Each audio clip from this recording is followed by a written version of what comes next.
Passei nos últimos concursos para a Advocacia Geral da União. Posso endereçar e ir para o teletrabalho? Posso morar no exterior? Eu preciso fazer alguma atividade presencial? Essa e outras perguntas nós vamos responder no vídeo de hoje. Eu sou o João Marcelo, eu sou procurador federal e hoje eu acordei achando que a minha vida estava muito tranquila. Porque toda vez que lá no Instagram eu falo sobre teletrabalho, é uma chuva de pergunta, de reclamação, vocês me torram a paciência querendo saber desse bendito teletrabalho. Então nós vamos nesse vídeo aqui destrinchar a regulamentação da AGU sobre o teletrabalho e acabar com todas as suas dúvidas. E essa altura você já sabe, aqui a gente faz as coisas de uma maneira diferente. Eu não vou pedir seu like, eu não vou pedir a sua inscrição. Só que se você achar que o vídeo é bom, que eu trouxe alguma coisa legal para você, não se esquece, aí sim você deixa seu like, se inscreve e até manda para aquele seu amigo que tá doido para trabalhar de casa.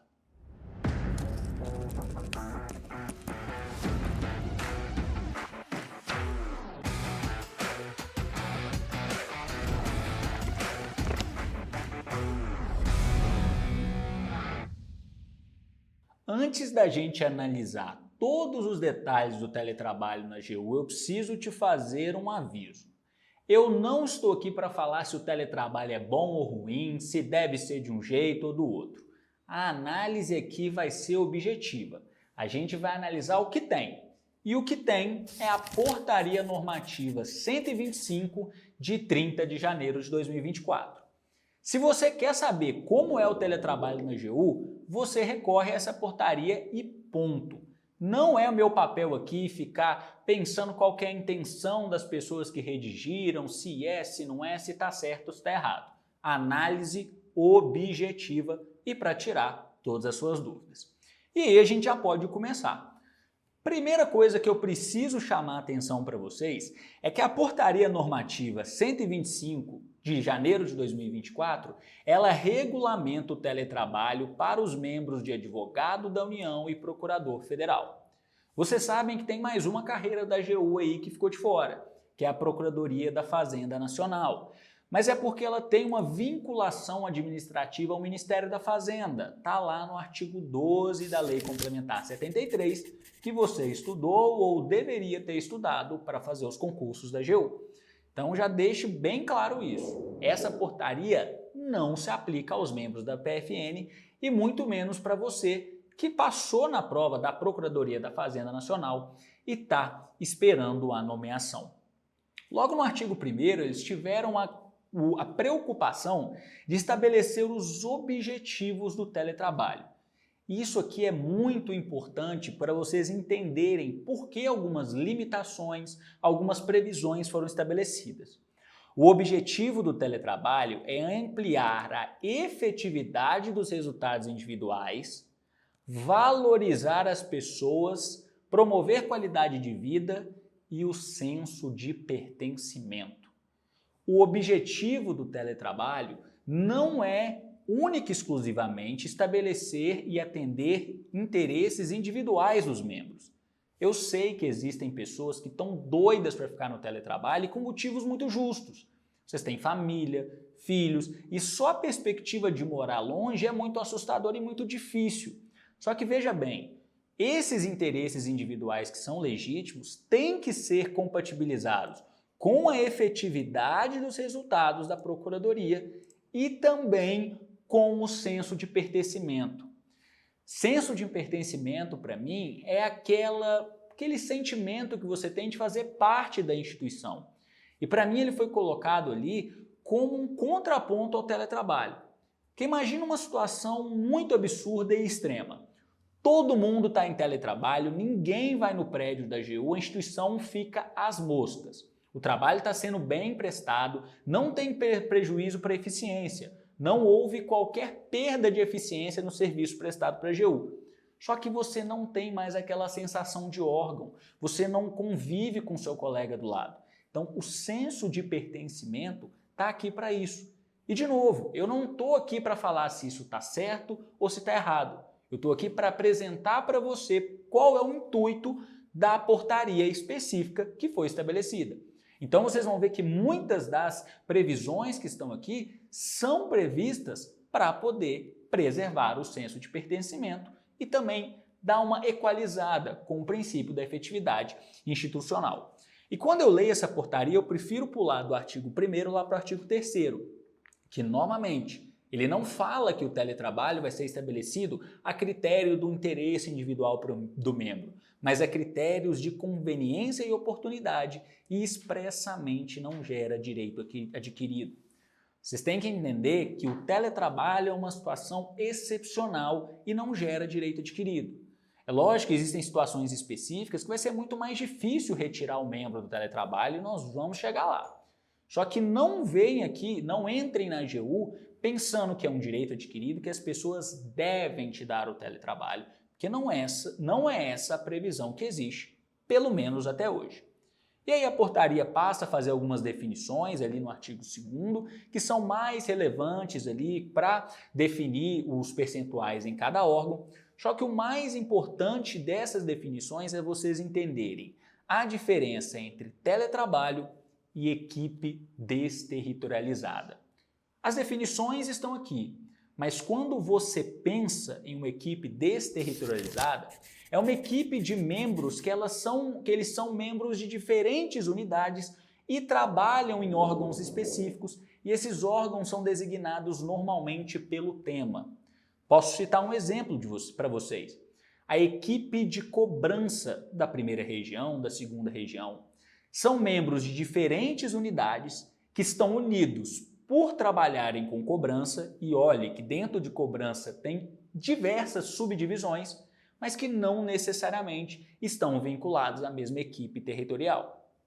Isso não é a mesma coisa que teletrabalho, em que o membro ele é dispensado de atividades presenciais, mas ele pode ser chamado a praticar algumas atividades presenciais, como, por exemplo, participação de audiência, despacho, sessão de julgamento e até reuniões presenciais na sua unidade. Hoje eu sou lotado na Procuradoria Federal no estado de Goiás. Eu não estou em teletrabalho, mas digamos que eu estivesse. Se tivesse alguma reunião muito importante na Procuradoria Federal do estado de Goiás, alguma reorganização que fosse necessária a minha presença, mesmo eu, se estivesse em teletrabalho, poderia ser convocado a participar dessa reunião, dada a relevância da organização da Procuradoria.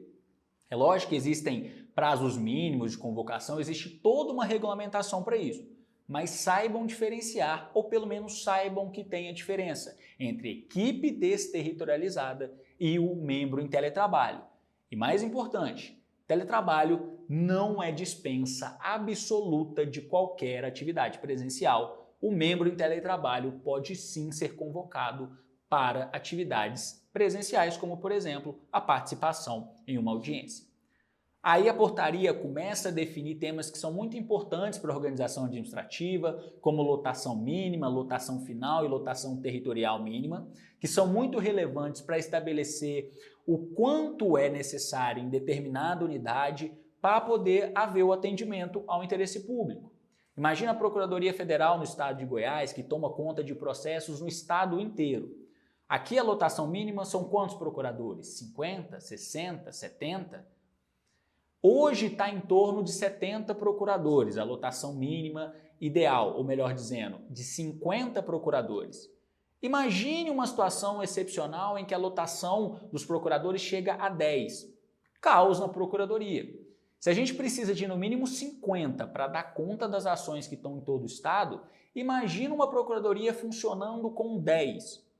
Não é razoável deixar a situação ocorrer e aí tem que haver uma preocupação. É lógico que esses números são definidos com cálculos, acompanhamento das tendências de processo, número de atividades que são desempenhadas, tem todo esse monitoramento pelos nossos sistemas internos, só que não pode haver essas situações excepcionais em que as unidades funcionam com uma lotação muito inferior à necessária para, de novo, a prestação de um efetivo serviço público.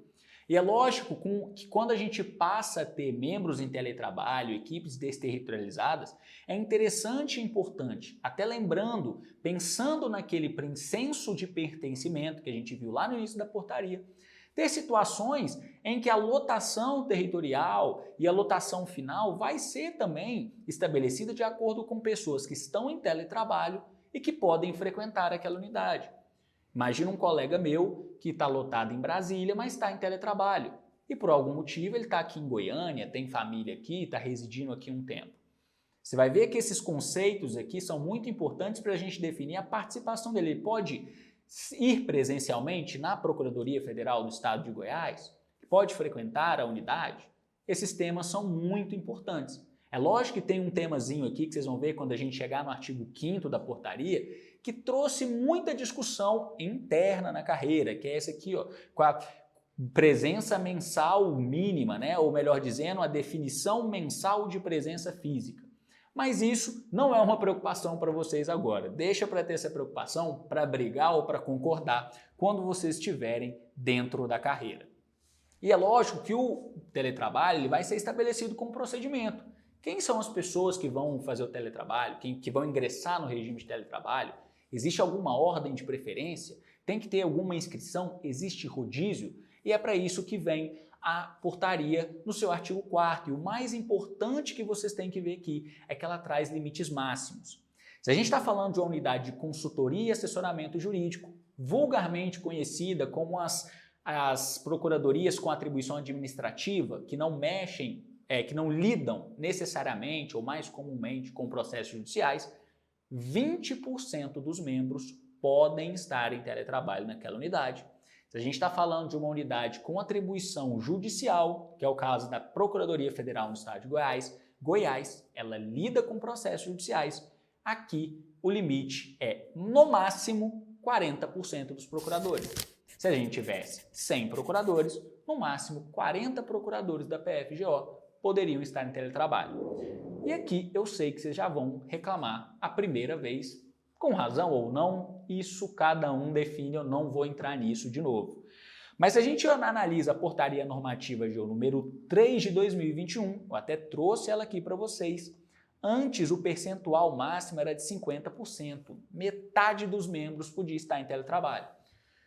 Isso piorou a situação da pessoa que deseja ingressar no teletrabalho? Sim. Agora os limites máximos são menores, então menos procuradores poderão acessar o teletrabalho.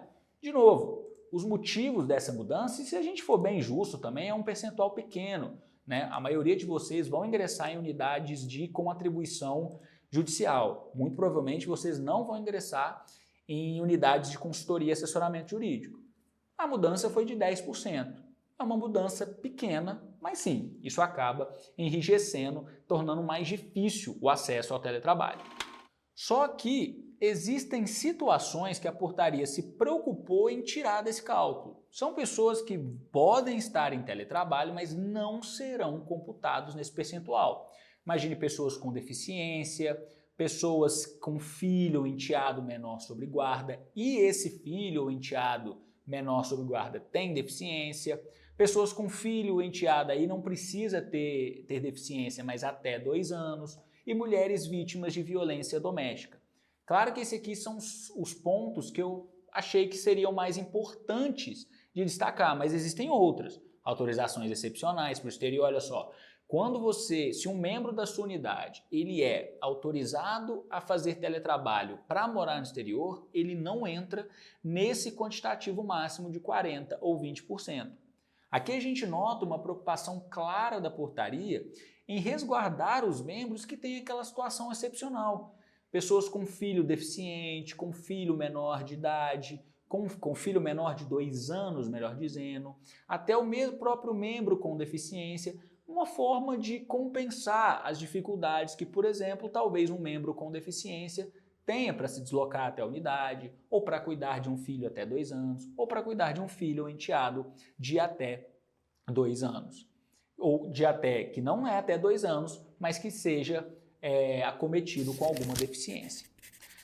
E aqui, antes de entrar nesse artigo 5º, eu vou confessar para vocês que a minha vontade era até pular. Porque isso aqui está dando uma confusão interna e, de novo, eu não vou entrar, mas é um assunto espinhoso. Eu sei que vocês conhecem o entendimento do STF, que já deixou claro que a atividade de procurador e de advogado, de uma maneira geral, ela é incompatível com o regime de ponto. Segundo algumas situações, esse artigo 5º aqui, ao implementar uma definição mensal de presença física dos membros que não estão em teletrabalho, inclusive os membros que atuam em equipe desterritorializada, segundo algumas associações, segundo alguns membros, isso aqui é uma forma reversa de instituir o controle de ponto e burlar aquela decisão do STF. Bom, vamos aos poucos. Primeiro, a portaria define uma definição mensal de presença física dos membros que não estão em teletrabalho. Então, os que estão em teletrabalho estão excluídos dessa definição. Mas ele inclui os que estão em equipe desterritorializada e eu trouxe aqui para relembrar para vocês o conceito.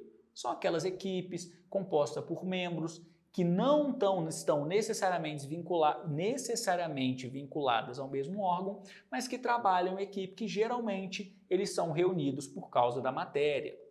E eu dei aquele exemplo das equipes desterritorializadas de cobrança. E aí, essa frequência ou essa presença física mínima, mensal, ela tem que ter a participação diária. Então, todo dia, no mínimo, 70% dos membros de exercício que não estão em teletrabalho devem estar nas unidades de consultoria e assessoramento e 40% se a gente fala das demais unidades.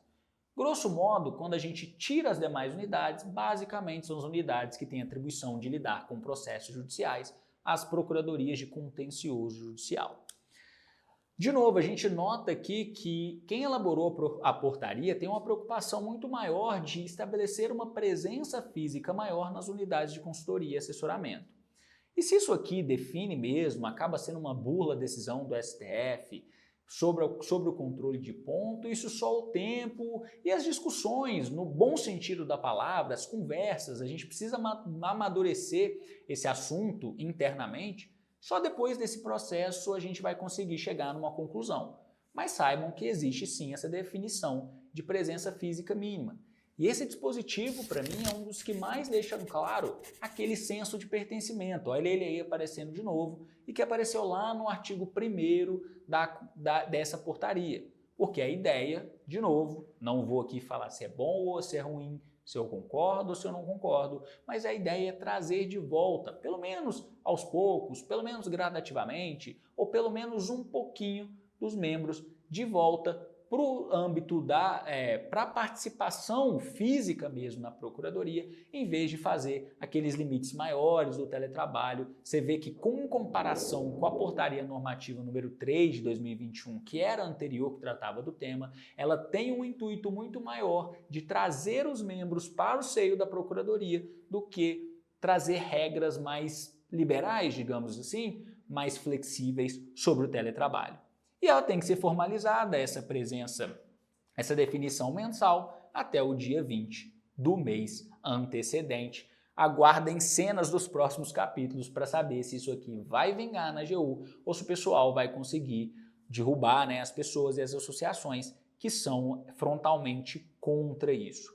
E é claro que, lembra que eu falei com vocês, se naqueles intuito de lotação mínima, lotação territorial mínima, a gente nota também medidas na portaria para incrementar esse intercâmbio entre membros que estão em outras unidades, mas que estão territorialmente em outros lugares, por conta do teletrabalho, por exemplo, e sendo que ele autoriza, até é possível que seja autorizado excepcionalmente, que a presença física ocorra em órgão de direção diferente da unidade de lotação. São aquelas pessoas que já não estão com aquela vinculação tão forte quanto a unidade, muito provavelmente estão em outra cidade e podem ser incluídos nessa definição de presença física na unidade, aumentando esse senso de pertencimento. De novo, eu lembro que eu dei o exemplo para vocês, imagina um colega meu que está lotado em Brasília, mas por algum motivo não está com a vinculação à unidade, está aqui em Goiânia, ele pode ser incluído na presença física aqui na PFGO, que é o lugar onde ele está fisicamente, a pessoa física, não necessariamente a vinculação do cargo. E agora a gente chega num artigo que eu sei que deixou vocês muito chateados. Por motivos de privilegiar a eficiência do trabalho na instituição, a portaria normativa traz algumas vedações. Basicamente, são membros ou situações em que o teletrabalho será vedado.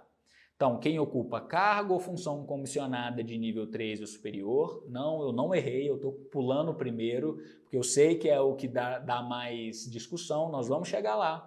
Chefes de unidades, independente do nível do cargo, ou que tem incorrido em falta disciplinar nos 2 anos anteriores à data de solicitação. Então, se você incorre em falta disciplinar, que foi apurado em processo administrativo ou sindicância, você fica aí de 2 aninhos de molho para poder pleitear o teletrabalho. Agora, quem está em estágio probatório também não pode aderir ao teletrabalho. Então, quem está entrando agora vai ter que esperar no mínimo 3 anos de efetivo exercício. E antes, a portaria anterior, por isso que eu falei anteriormente, essa portaria claramente enrijece os requisitos. Se a gente comparar as duas, a portaria número 3 de 2021, ela foi mais flexível com o teletrabalho e essa é um pouco mais rígida. As outras proibições se mantiveram basicamente a mesma. Mudou aqui um pouquinho, só nas especificações, os níveis de função de comissão, a chefia também manteve, quem incorreu em falta disciplinar nos últimos 2 anos, beleza. Só que antes bastava 1 ano. De novo, eu não estou dizendo que eu concordo ou eu discordo, mas quando se discute teletrabalho para membros novos, a discussão sempre é colocada nos seguintes termos: quanto tempo um procurador novo precisa de trabalho para aprender tudo como funciona aqui, de maneira que ele, colocado em teletrabalho, não prejudique a execução dos trabalhos. Isso muda de procurador para procurador. Vocês muito provavelmente não vão ser nomeados sozinhos. Vocês vão chegar na procuradoria junto com outros colegas. Alguém vai pegar o trabalho em 1 mês, outro vai pegar em 2, outro vai demorar mais tempo. Só que a portaria tem que valer para todo mundo. Antes, o corte temporal eleito era 1 ano e agora eles escolheram passar para 3 anos. Eu realmente não tenho uma opinião formada sobre qual período seria melhor, 1 ano ou de 3 anos. E de verdade, eu também não me importo porque eu não estou nessa situação mais. Para que eu vou ficar pensando nisso se isso não se aplica a mim? Então é até uma opção minha não ficar gastando energia com esse pensamento. Eu só posso assegurar a vocês que 3 anos passam assim, muito rápido. No final desse ano eu já faço 10 anos de casa. Então com 1 ano, 3 anos, fiquem tranquilos que vai passar muito rápido, é até uma boa oportunidade de vocês conhecerem uma outra cidade do país e logo vocês estão tranquilos, felizes, com o teletrabalho e estáveis. A estabilidade é uma parte bem legal do serviço público. E aí a gente tem as definições do processo seletivo aqui, que não são tão relevantes agora, você pode dar uma olhada depois quando abrir o edital de teletrabalho, mas eu gosto aqui só de destacar para vocês algumas diretrizes. É lógico que a AGU se preocupou em estabelecer digamos que tenha um empate, quem vai ter preferência pela vaga em teletrabalho? Então é pontuação em razão da ocupação de cargos e funções comissionadas. Geralmente quem exerce chefia de unidade, isso depende com o nível da função, né? Cargo do nível 3, nível 4, nível 5. Isso te dá uma pontuação dentro da carreira que pode ser utilizado para fazer esse desempate. Dedicação de projetos classificados como estratégicos. Digamos que a PGF quer baixar os processos previdenciários, define como estratégico, fazer diversos mutirões para poder fazer acordo e dar um andamento ali, limpar o passivo de uma unidade. Você, como procurador federal, pode se candidatar a participar, ajudar nesse mutirão e talvez você ganhe pontos sobre isso. Isso vai vir especificado no edital específico do projeto quando há a convocação. Também definição de fatores como antiguidade e idade. A gente costuma dizer aqui no serviço público que a antiguidade é posto. Quando eu olho para os meus colegas, eu já sei quem são mais antigos e quem são os menos antigos que eu. Então, naturalmente, quando a gente tem alguma demanda, alguma vantagem, algum cargo para disputar, eu sempre penso, se tal colega tentar, eu sei que eu não consigo porque ele é mais antigo. Agora, em relação aos outros, eu sou mais antigo, eu conseguiria. Então, são 2 critérios que serão utilizados na hora de avaliar a sua posição, o seu pleito por teletrabalho. Mas em regra, guardem essa regrinha que ela serve para quase tudo no serviço público. Por isso que eles falam que a antiguidade é posto. Em regra, o menos antigo não consegue passar na frente do mais antigo. Então, se tiver só uma vaga, você e um colega mais antigo pleitearem, muito provavelmente você vai perder essa vaga e vai ficar com o mais antigo. Quando você está em teletrabalho, isso não significa dispensa absoluta de atividades presenciais. Inclusive, você tem que estar disponível pelos meios de comunicação, que é o durante o horário de fornecimento da Advocacia Geral da União. A gente aí nessas épocas de pandemia, todo mundo foi meio que forçado a usar meios digitais. É um problema que a gente tem reclamado bastante, às vezes das pessoas se sentirem que elas têm que estar disponíveis 24 horas por dia. O que a portaria está falando não é que você tem que receber mensagem, estar em pronto atendimento em qualquer momento do dia. Não, durante o horário de funcionamento da Advocacia Geral da União. Eu costumo brincar com os meus alunos que teletrabalho não é bagunça. Se você está em teletrabalho, você pode trabalhar de casa, você vai ter um regime mais flexível, né, só de não ter que ir até a unidade, só que você tem que estar disponível para atender as demandas. Isso é extremamente importante. Inclusive pelos meios de comunicação digitais. Eu já posso adiantar para você que internamente a gente tem acesso ao Teams, que funciona como o nosso WhatsApp aqui entre os procuradores, que é o meio de comunicação institucional que a gente tem, e vocês terão acesso assim que vocês ingressarem. Se você está em teletrabalho, você tem que participar das reuniões virtuais. Existem muitos assuntos que são tratados que não são vinculados especificamente a uma unidade, que você é obrigatório a participação enquanto procurador. Deixe claro, aquilo tenha relevância com a sua atuação. Digamos que na Procuradoria Federal do Estado do Acre eles estão discutindo algo muito importante sobre a organização interna deles. Eu não preciso participar dessa reunião virtual. Muito difícil um assunto sobre a organização da Procuradoria do Acre influenciar a organização da Procuradoria Federal do Estado de Goiás, que é o meu órgão de lotação. Claro, então tem que haver essa pertinência temática. E lógico, se a gente reclama de ser demandado fora do horário de funcionamento, a gente também tem que demandar dentro do horário de funcionamento. E isso aí tem que ter uma atenção, por exemplo. Se você está em teletrabalho e você decidiu trabalhar de madrugada, tranquilo. Só que não fique mandando mensagem para os colegas de madrugada. Espere o horário comercial, o horário de funcionamento para fazer suas demandas. E claro, lembra que eu falei lá no início, participar dos eventos presenciais calendarizados. Se você está em teletrabalho, é de se presumir que você não está disponível como um membro que não está em teletrabalho para participar. Inclusive, eu moro próximo da Procuradoria Federal. Se bobear, eu consigo ir a pé. Só que, por exemplo, imagina um membro que está em teletrabalho, ele decide, às vezes, ir visitar os pais, e lá ele vai ter todo o apoio, toda a estrutura para continuar trabalhando, e simplesmente o chefe da unidade dele decide convocar uma reunião sem aviso prévio para hoje à tarde. Ele não vai conseguir. Então, tem que ter esse cuidado de haver essa calendarização dos eventos que exigirão a presença do membro teletrabalho. E, inclusive, o membro em teletrabalho ele tem acesso remoto a todos os sistemas da AGU, tudo o que ele precisa para prestar o trabalho dele. Também não tem como, né? Você colocar esse membro em teletrabalho e simplesmente não dar acesso aos sistemas da AGU. Tem coisas que a gente faz que não tem como fazer fora do sistema da AGU. Por exemplo, eu recebo os meus processos pelo Sapiens. Em breve, estamos migrando para o Super Sapiens, mas eu recebo os meus processos pelo sistema eletrônico da AGU. Sapiens é o sistema de inteligência jurídica da AGU, é a versão que a gente usa hoje. A evolução do Sapiens vai ser o Super Sapiens. Muito provavelmente, quando vocês entrarem, a implantação já vai ter concluída. E aí, vocês também receberão processos, ou pelo Sapiens ou pelo Super Sapiens. Imagina, a AGU me coloca em teletrabalho, mas vira para mim e fala assim, João, o acesso ao Sapiens ou ao Super Sapiens é só dentro da Procuradoria Federal de Goiás. É a mesma coisa que nada, né? Eu teria que ir lá todo dia para ter acesso aos meus processos. Então, o membro pode ter a revogação da autorização do teletrabalho, lembrando, a gente viu lá no início, que ele não é algo concedido e que gera direito adquirido.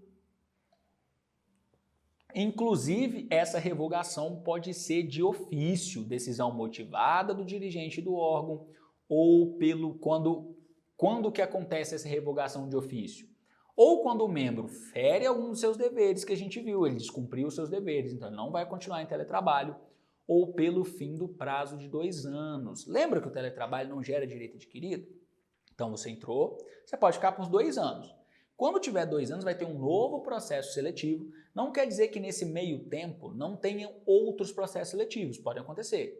Mas só a partir de 2 anos é que pode haver um processo seletivo que retirará você do seu teletrabalho. Ou seja, quando você entra no teletrabalho, você, a não ser que você cometa falta ou tenha alguma das outras situações de revogação, o próximo processo seletivo, pensando na alternância do direito ao teletrabalho, só vai poder te tirar dentro do prazo de 2 anos.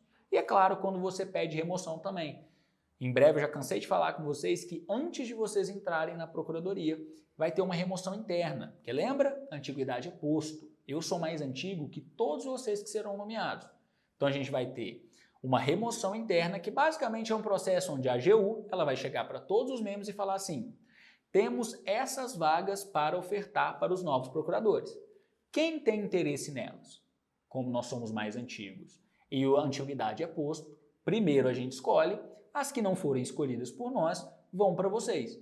Digamos que eu entre nessa remoção e eu estou em teletrabalho e altere a minha unidade de exercício. Nesse caso, é uma hipótese de revogação da minha alteração de teletrabalho ou pela superveniência das hipóteses do inciso 6 do CAPT. Vocês podem voltar lá do artigo 6º, inciso 4, pode voltar lá para conferir, ou pelo volume das atividades presenciais. De novo, a gente tem que ter essa preocupação com a efetividade ou a pedido. João, eu posso ficar 2 anos? Pode, mas se você deu 1 ano, deu 6 meses, não é isso tudo que eu achava não. Você pode simplesmente pedir para voltar, não tem problema nenhum. É claro que eles vão ter que fazer uma análise se existe disponibilidade física na unidade, que aí você vai precisar voltar a ter a sua sala disponível para você. É lógico que tem toda essa análise, mas você não é obrigado a ficar os 2 anos. Existe sim a possibilidade de você trabalhar em teletrabalho e morar no exterior, mas é uma situação bem específica. Lembrem-se que a autorização de teletrabalho para o exterior, ela não é computada naqueles limites de 20% ou 40% que a gente viu lá atrás, mas imagina a situação que o seu cônjuge vai residir no exterior porque ele precisa estudar. O seu filho ou enteado, menor de 18 anos, estando sob sua guarda, ele vai residir no exterior, ou você, como membro, precisa de um tratamento médico que só está disponível no exterior, para você, seu filho, enteado ou cônjuge.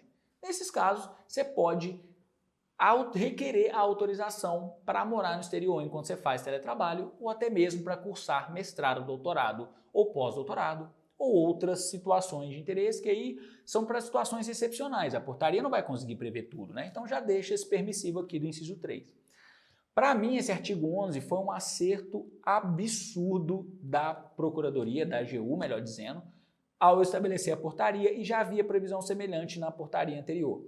Porque a gente gosta, algo que a gente tem que incentivar que os membros estudem. É muito legal a gente ter colegas com mestrado, doutorado, que se tornem referências em área de pesquisa.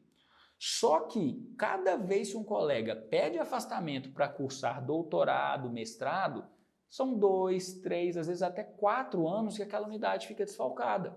Então, toda vez, eu já passei por isso, por 2 colegas pedirem afastamento para mestrado, um e o outro para doutorado, fiquei muito feliz por eles. Só que eu não vou mentir, até comentei isso com eles, falei, mas aí eu fico um pouco chateado que agora eu vou ter que segurar o rojão sozinho. Mas acontece, não tem problema algum.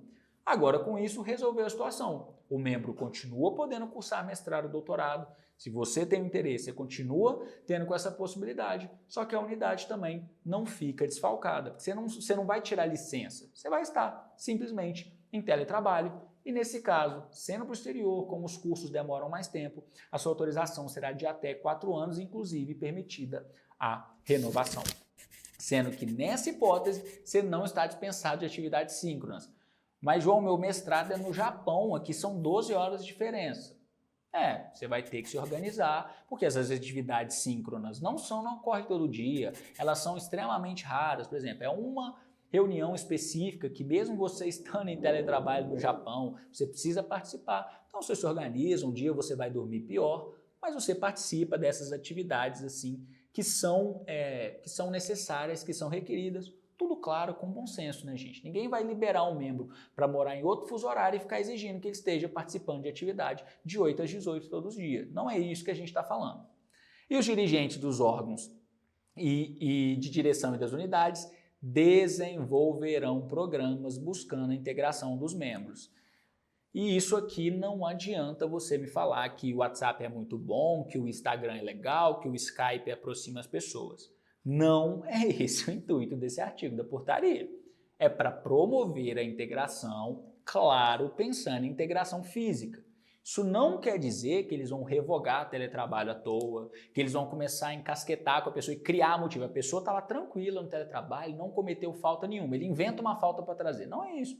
Mas programas para incentivar esse intercâmbio. É muito legal você ter contato com outros procuradores. Eu vou até me permitir citar o nome aqui, que é um procurador antigo, que já até se aposentou, mas para você ter uma ideia, a gente dividiu sala na procuradoria aqui, o Mário Germano, excelente procurador, ele tinha, quando se aposentou, mais tempo de procuradoria do que eu tinha de vida. E assim, uma pessoa de um conhecimento, uma tranquilidade. Eu brinco com ele que ele já me salvou de tomar umas 3 multas no processo. Que às vezes a gente trabalhando ali, eu via alguma coisa que o juiz fazia, eu ficava pé da vida e redigia aquela peça bravo. Aí ele dava uma olhada e falava assim, João, você não quer deixar para protocolar isso amanhã, quando você estiver com mais calma? E eu nunca protocolei, porque realmente eu estava ali no momento de raiva e foi ele que me salvou. Se eu tivesse em teletrabalho, não tivesse convivendo com o Mário Germano, que agora já está aposentado, muito provavelmente eu tinha tomado assim algumas multinhas no processo, já falei isso com ele antes dele aposentar, que ele me salvou muitas vezes. E além disso, era uma pessoa com experiência absurda, com muito conhecimento. Às vezes a gente tem assim um preconceito que a pessoa que está há muito tempo no serviço público se acomoda. Isso não era o perfil dele, era uma pessoa extremamente atualizada, extremamente inteligente. Aprendi muito com ele e foi muito bom esse intercâmbio. E aí quando vocês lerem esse artigo aqui, vocês têm que pensar, por exemplo, em medidas como aquela de permitir que o membro que está em outra unidade frequente a unidade. Por exemplo, imagina que eu estou em teletrabalho e eu quero conhecer uma outra cidade, quero conhecer Manaus, vou ficar lá uma semana. Fico lá, vou lá um dia, trabalho com o pessoal da unidade. São medidas nesse sentido que vocês têm que pensar. De novo, eu estou falando da minha cabeça, eu não sei como é que está a cabeça das pessoas que estão lendo isso aqui, que vão regulamentar essa portaria, que vão aplicar na prática, mas eu entendo isso de uma maneira muito legal, muito tranquila de ser aplicada na prática e com esse intuito. Inclusive, ó, tem a previsão já específica no artigo 14, ó, de previsão de compartilhamento de espaço físico, espaços físicos otimizados, garantindo essa estrutura. Então, tudo isso para estabelecer uma situação em que os membros tenham a integração mesmo com o teletrabalho. Vocês têm que entender que o teletrabalho, o membro não tem a vinculação específica com a unidade que originalmente ele está lotado. No meu caso, eu sou lotado aqui na PF Goiás.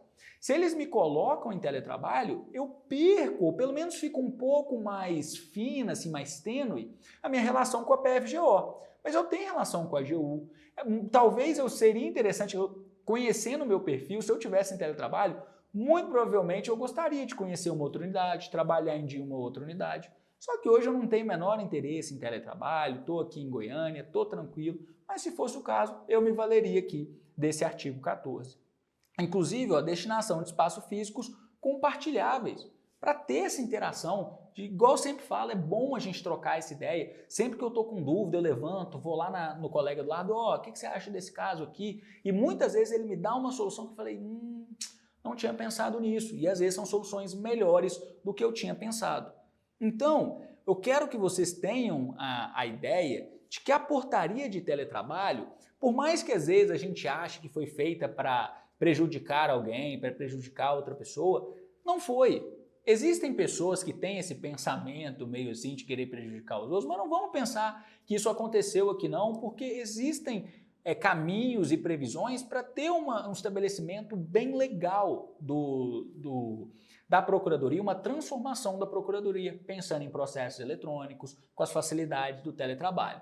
E aqui eu deixei destacado para finalizar com uma previsão que eu acho que vai deixar vocês bem animados, mesmo tendo essa limitação de 3 anos, mas a portaria se preocupou em estabelecer que os novos processos seletivos já têm data para começar. Então a AGU não quer deixar o teletrabalho assim, está previsto, uma hora vai, pode ser que vai. Não, já deixou data. Então fiquem tranquilos, os 3 anos de vocês vão passar muito rápido e logo logo vocês já vão estar desfrutando do teletrabalho ou não. Talvez vocês sejam igual a mim, que não está com interesse de fazer teletrabalho e que está muito tranquilo na unidade de lotação em que vocês estão. Com isso, a gente termina de analisar todas as especificidades do teletrabalho na AGU. Mas é lógico que existe teletrabalho ou não em diversas procuradorias. A regulamentação depende de cada órgão. E se você tem interesse nesse assunto, eu acho que agora eu já mereço o seu like, a sua inscrição e até que você ative o sininho. Quebrei de leve a minha regra de não pedir o seu like, a sua inscrição, mas é que eu preciso que você saiba que já tem novidade sobre o teletrabalho e a carreira de procurador de uma maneira geral no forno, prontinho para sair para você. E assim, você não perde nenhuma delas. E se você tem interesse nesses conteúdos, mas quer ter vídeos completos, mais estruturados sobre tudo da carreira de procurador e para as provas, análise de banca, dia a dia do procurador, aulas teóricas e densas, eu te convido a conhecer o meu canal no YouTube, que a gente tem mais tempo para tratar esses assuntos de uma maneira bem mais profunda.